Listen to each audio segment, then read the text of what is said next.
Привет, меня зовут Лена. На своем канале я готовлю полезные десерты без сахара. Сегодня я покажу вам, как приготовить очень вкусные ПП-эклеры без глютена и без лактозы.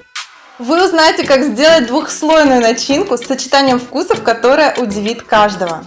И также мы приготовим особенную белую глазурь, которая не липнет к рукам и не трескается при разрезании. Друзья, на канале моего мужа Артема вышел рецепт вкуснейшей испанской паэльи в ПП-варианте. Рецепт максимально простой, а результат прекрасный. Ссылка в описании под видео. Для теста соединяем в сотейнике 200 грамм воды, 40 грамм любого жидкого масла.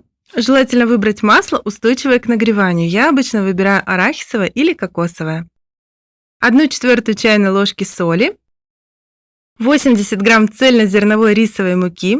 Муку я не рекомендую заменять, так как на момент съемки этого видео я уже попробовала несколько вариантов. И достойный результат получился только на рисовой муке. Но если вдруг вы будете экспериментировать с другими видами муки, делитесь опытом в комментариях. Думаю, он будет полезен другим зрителям. Сюда же добавляем 10 грамм псилиума. Это необходимый ингредиент в безглютеновых эклерах. В своем предыдущем рецепте ПП-эклеров я рассказывала вам, что глютен в эклерах главный персонаж, а здесь его роль берет на себя псилиум. Это натуральный ингредиент, чистая клетчатка, пребиотик, который чудесным образом поможет эклерам красиво подняться и образовать идеальные полости внутри.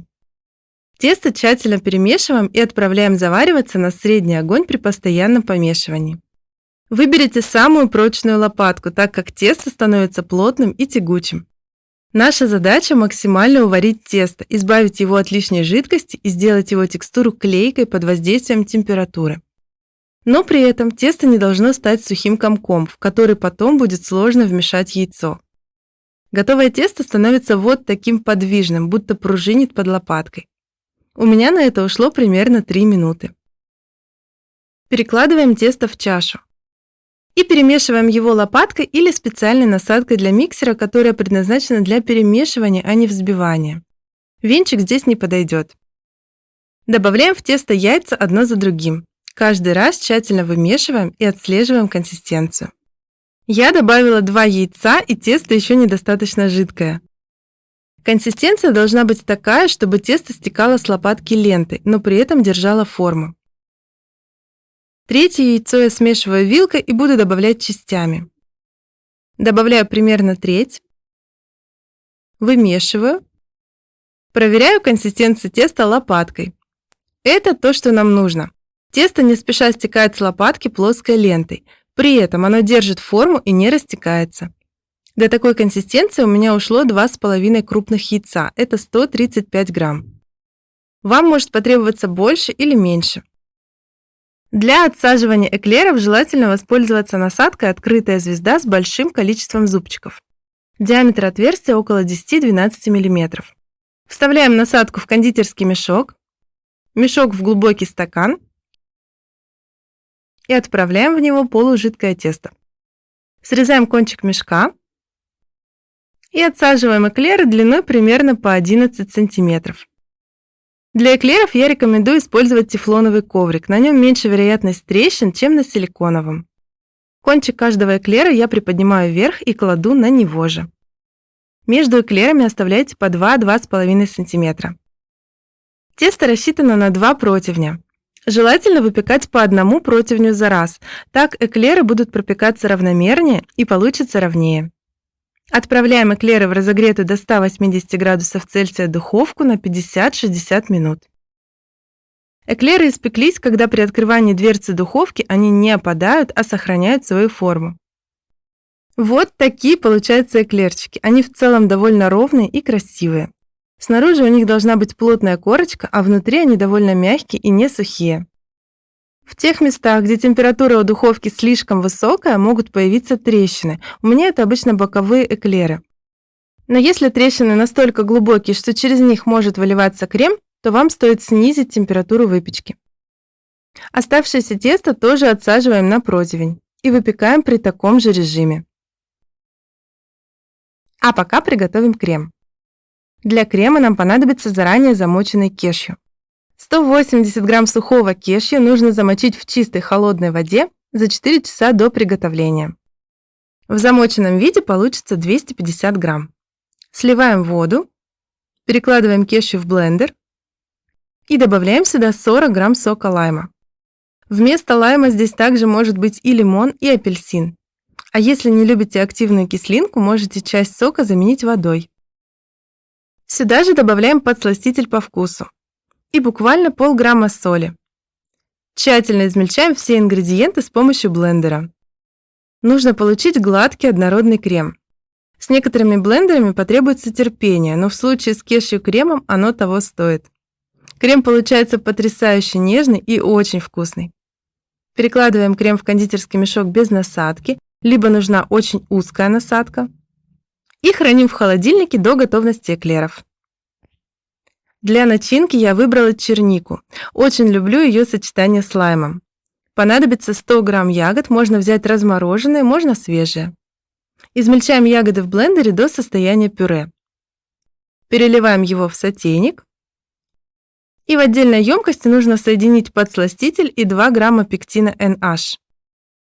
Перемешиваем отдельно сухие ингредиенты и всыпаем их в ягодное пюре. Перемешиваем. Отправляем на средний огонь, доводим до кипения и кипятим 2-3 минуты. Полученное пюре немного остужаем и перекладываем в кондитерский мешок. Если у вас один вид крема, то можно сделать 2 отверстия в донышке эклера, используя любую острую насадку. У меня крем и ягодная начинка, поэтому я вырезаю длинное отверстие на верхушке эклера. Просто прорезаю ножом длинный прямоугольник. Вынимаю его, но не выбрасываю. И чтобы заполнить больше пространства кремом, вырезаю мякиш с помощью ножа, но это не обязательно. Для наполнения эклеров нужно сделать совсем небольшое отверстие в кондитерском мешке. Хорошо, если кончик мешка будет тонкий. Я наполняю кремом бока эклера и его дно, а в серединке стараюсь оставить место для ягодной начинки. На один мой эклер уходит примерно 16 грамм крема. Наполняю серединку черничной начинкой, примерно по 5 грамм на эклер. Если вы будете покрывать эклеры светлой глазурью, то очень важно изолировать ягодный слой от глазури, иначе она окрасится от соприкосновения с черникой. Поэтому сверху я наношу еще небольшой слой кешью крема. И закрываю отверстие прямоугольником из теста. Также эти манипуляции помогают создать идеальный разрез. Аналогично поступаем со всеми эклерами. Процесс этот оказался очень увлекательным. Перед покрытием глазурью желательно немного остудить эклеры в холодильнике. Для глазури соединяем в сотейнике 100 грамм кокосового молока, 20 грамм сухого кокосового молока, подсластитель по вкусу и 2 грамма агар-агара. Перемешиваем. Сухое молоко бывает растворяется не сразу и нужно дать ему пару минут. Отправляем на плиту и кипятим глазурь 2-3 минуты для активации агар-агара. Глазурь готова, можно сразу приступать к покрытию эклеров. Окунаем каждый эклер.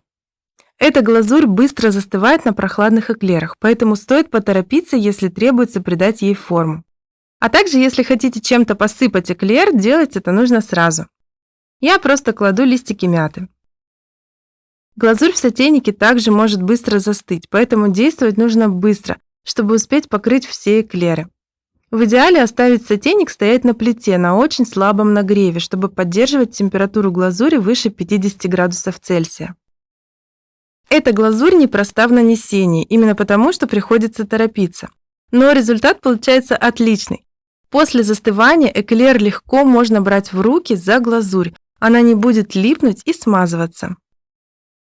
Чем больше слой глазури вы оставите на эклере, тем более насыщенным будет белый цвет. Если в сотейнике глазурь все же загустела, то можно прогреть ее до жидкого состояния и продолжить работу. Но много раз проделать такой трюк не получится, с каждым разом глазурь будет менее однородной и более густой. В этом случае рекомендую вам приготовить новую. И отдельно точно таким же способом я приготовила шоколадную глазурь. Просто вместо сухого молока я использовала какао. Пропорции оставлю для вас в описании под видео. Также окунаем и декорируем эклеры. Здесь у меня будут кусочки лайма. Вот такие аппетитные получаются эклеры. Давайте разрежем один. Плюсы этой глазури в том, что она не липнет к рукам и не ломается при разрезании. Разрез получается очень красивый, только посмотрите, как аппетитно. Много крема, много черники, идеально ровный эклер и слой кокосовой глазури. Сочетание черника-лайм очень вкусное и особенно понравится вам, если вы любите кислинку в десертах. Вкуснейший кешью-крем, как всегда, дарит нежную обволакивающую текстуру. И весь этот полноценный, невероятно вкусный десерт не содержит глютена, лактозы и имеет низкое содержание углеводов. Готовьте с удовольствием, готовьте красиво и радуйте своих родных и близких полезными сладостями. Если вам понравилось это видео, ставьте лайк, мне будет очень приятно.